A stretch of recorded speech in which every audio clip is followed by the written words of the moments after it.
क्या आप भी सोचते हैं कि नई स्किल सीखना कितना मुश्किल हो सकता है? आज मैं आपको बताऊंगा 10 ऐसी पावरफुल टेक्निक्स जिनसे आप किसी भी नई स्किल्स को 30 गुना ज्यादा तेजी से सीख सकते हैं। इन टेक्निक्स से आप अपनी लर्निंग एफिशिएंसी को बढ़ा सकते हैं और खुद को स्किलफुल बना सकते हैं। लेकिन उससे पहले हमेशा की तरह एक छोटा सा डिस्क्लेमर, ये एक AI जनरेटेड वॉइस है। अगर आप वीडियो सिर्फ एंटरटेनमेंट के लिए देखने आए हैं तो शायद ये वीडियो आपके लिए नहीं है।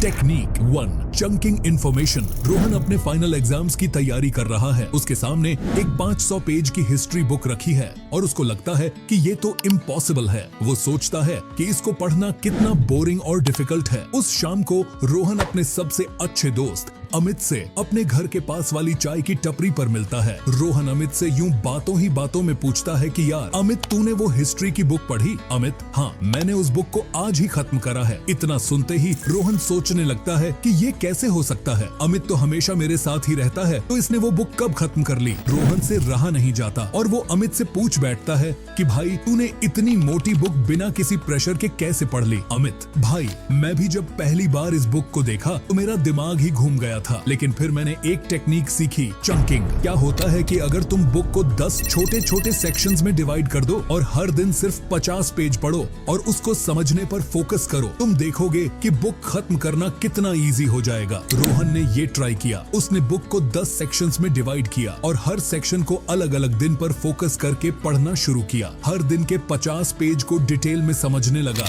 और धीरे धीरे उसके दिमाग में सब कुछ स्पष्ट होता गया। एक हफ्ते में रोहन ने न सिर्फ पूरा सिलेबस खत्म किया बल्कि सुरक्षित परीक्षा के लिए तैयार भी हो गया। चंकिंग, जब भी कोई बड़ा टास्क हो उसको छोटे छोटे पार्ट्स में डिवाइड करो। ये टेक्निक आपको न सिर्फ टाइम बचाकर सीखने में मदद करेगी बल्कि आपका कॉन्फिडेंस भी बढ़ाएगी।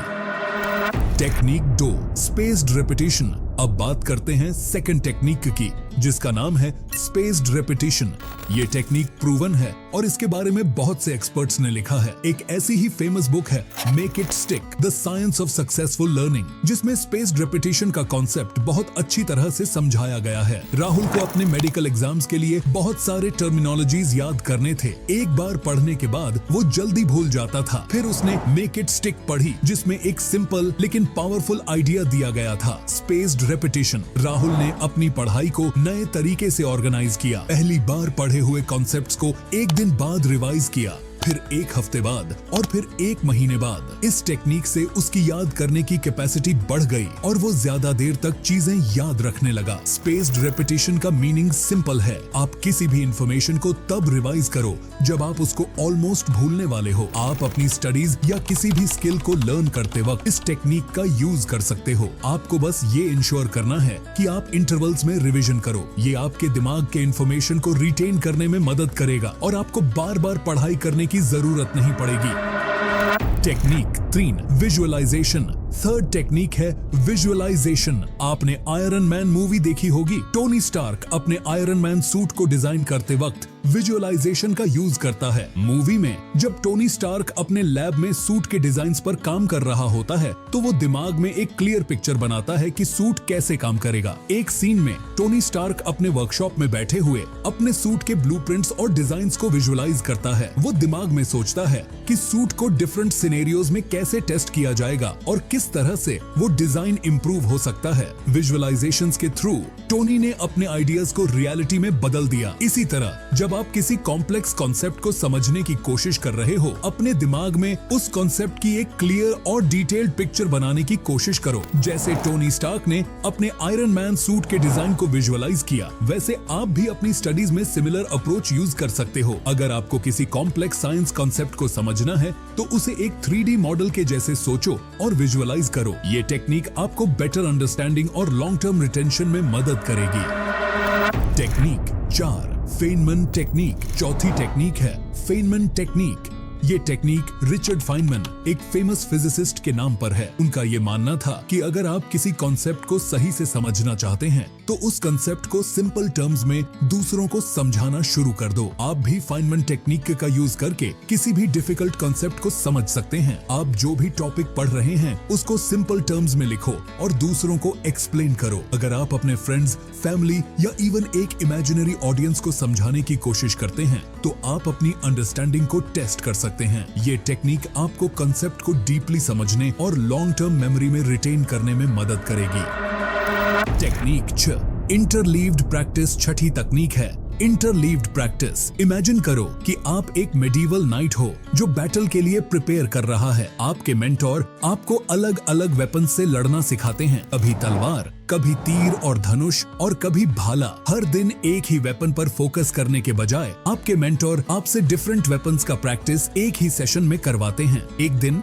आपने मेंटोर से पूछा, गुरुजी, हर दिन एक ही वेपन को परफेक्ट क्यों नहीं करते? क्यों हर सेशन में इतनी वैरायटी होती है? मेंटोर मुस्कुराता है और कहता है, बेटा, बैटलफील्ड में तुम्हें अनप्रेडिक्टेबल सिचुएशंस का सामना करना पड़ेगा। अगर तुम्हारा दिमाग एक ही चीज पर स्टक होगा तो तुम हार जाओगे। इंटरलीव्ड प्रैक्टिस से तुम्हारा दिमाग हर सिचुएशन के लिए रेडी रहेगा। आप अपनी ट्रेनिंग में कंसिस्टेंटली अलग अलग वेपन्स का यूज करते हैं और जब बैटल का दिन आता है तो आप हर सिचुएशन में अपने आप को अडेप्टेबल और कॉन्फिडेंट पाते हैं। इंटरलीव्ड प्रैक्टिस का मतलब है कि आप अपने स्टडी सेशंस में डिफरेंट सब्जेक्ट्स या टॉपिक्स को मिक्स करो। इस टेक्निक से आपका दिमाग अडेप्ट करने लगाता है और आपको किसी भी चैलेंजिंग सिचुएशन में बेटर परफॉर्म करने की एबिलिटी मिलती है। जैसे आपने अलग अलग वेपन से प्रैक्टिस की, वैसे आप अपने स्टडी रूटीन में भी वैरायटी लाओ। Technique 7, use of mnemonics.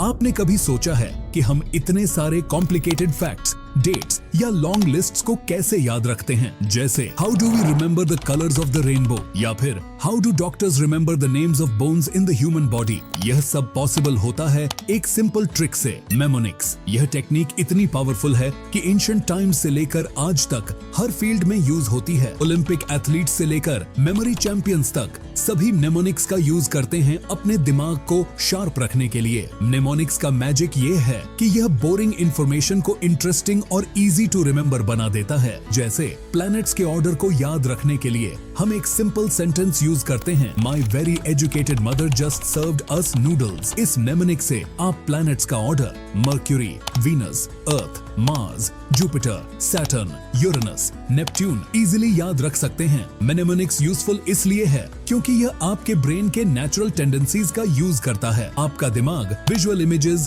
Patterns और कैची फ्रेजेस को इजीली याद रखता है। जब आप डिफिकल्ट इंफॉर्मेशन को मेमोनिक के फॉर्म में ऑर्गेनाइज करते हैं, आप उसे जल्दी याद कर लेते हैं और ज्यादा टाइम तक रिटेन करते हैं। यह टेक्निक एग्जाम से लेकर डेली लाइफ तक हर सिचुएशन में काम आती है और इसलिए यह एक सबसे इफेक्टिव लर्निंग टेक्निक मानी जाती है। Technique 8, mind mapping.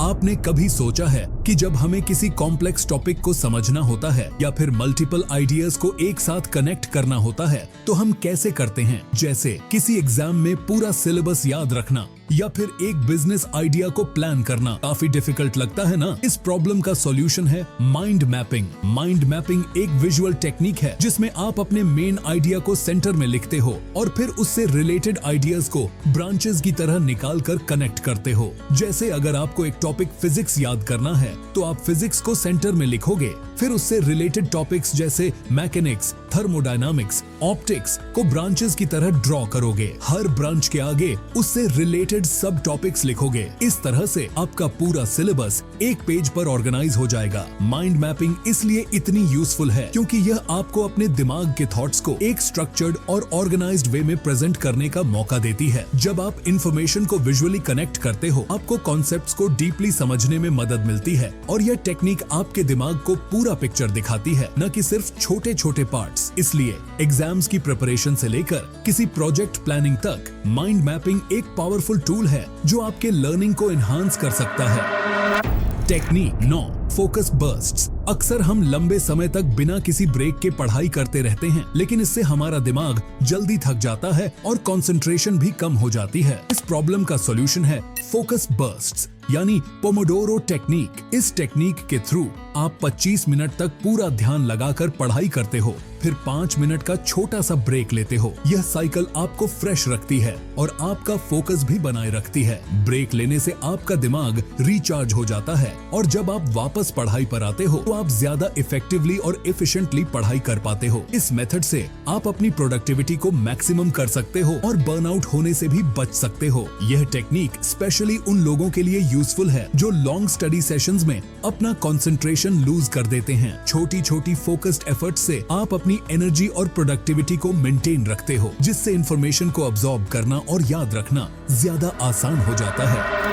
Technique 10, multi sensory learning. कभी सोचा है कि हम एक ही चीज को अलग अलग तरीके से याद कैसे रख सकते हैं? जैसे जब आप एक टॉपिक पढ़ रहे हो और साथ ही उस टॉपिक पर एक पॉडकास्ट सुन रहे हो, आपको ज्यादा इफेक्टिवली याद क्यों रहता है? यह होता है मल्टी सेंसरी लर्निंग की वजह से। इस तकनीक में आप अपने मल्टीपल सेंसर्स को एक्सगेज करते हो, जैसे विजुअल देखना और ऑडिटोरी सुनना, सेंसर्स को एक साथ यूज करना। मान लो आप किसी सब्जेक्ट का चैप्टर पढ़ रहे हो, उसी वक्त उस टॉपिक से रिलेटेड एक पॉडकास्ट भी सुनो। यह कॉम्बिनेशन आपके ब्रेन के अलग अलग पार्ट्स को एक्टिवेट करता है। जब आप मल्टीपल सेंसेस को एक साथ यूज करते हो तो आपका दिमाग ज्यादा एफिशिएंटली काम करता है और इंफॉर्मेशन को बेटर तरीके से प्रोसेस करता है। इससे न सिर्फ आपका अंडरस्टैंडिंग इंप्रूव होता है, बल्कि आप उस इंफॉर्मेशन को ज्यादा देर तक याद भी रख पाते हो। इसलिए मल्टी सेंसरी लर्निंग एक पावरफुल टेक्निक है जो आपके लर्निंग स्पीड को 30 गुना तक बढ़ा सकती है। तो दोस्तों, ये थे वो 10 ऐसी तकनीकें जिसकी मदद से आप भी अपने लर्निंग्स को 30 गुना तक बढ़ा सकते हो। वीडियो पसंद आई हो तो लाइक करें, सब्सक्राइब करें चैनल को और वीडियो को अपने 3 दोस्तों में शेयर भी कर दें।